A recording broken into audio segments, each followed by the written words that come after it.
ভারতীয় নির্বাচন কমিশনের নির্দেশে 1 নভেম্বর 2021 থেকে শুরু হচ্ছে ভোটার তালিকার সংক্ষিপ্ত সংশোধন কর্মসূচি। চলবে 30 নভেম্বর 2021 পর্যন্ত। ভোটার তালিকায় আপনার নাম না থাকলে 6 নম্বর ফর্ম আর সংশোধনের জন্য 8 নম্বর ফর্ম পূরণ করে জমা দিন আপনার ভোট গ্রহণ কেন্দ্রে। নাম তোলার জন্য আবেদনকারীর বয়স 1 জানুয়ারি 2022 18 বছর অন্তত হওয়া দরকার। আবেদন অনলাইনেও করতে পারেন। অনলাইন জমা দিতে দেখুন www.nvsp.in অথবা voterportal.eci.gov.in অথবা গুগল প্লে স্টোর থেকে ডাউনলোড করুন ভোটার হেল্পলাইন অ্যাপ।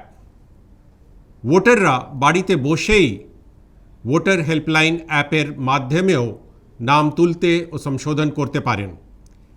এছাড়াও ভোটারদের সাহায্যের জন্য জেলা, মহকুমা ও ব্লকে ভোটার সহায়তা কেন্দ্র চালু আছে। বিশদে জানতে ফোন করুন টোল ফ্রি 1950 নম্বরে অথবা দেখুন আমাদের ওয়েবসাইট www.cowestbengal.nic.in।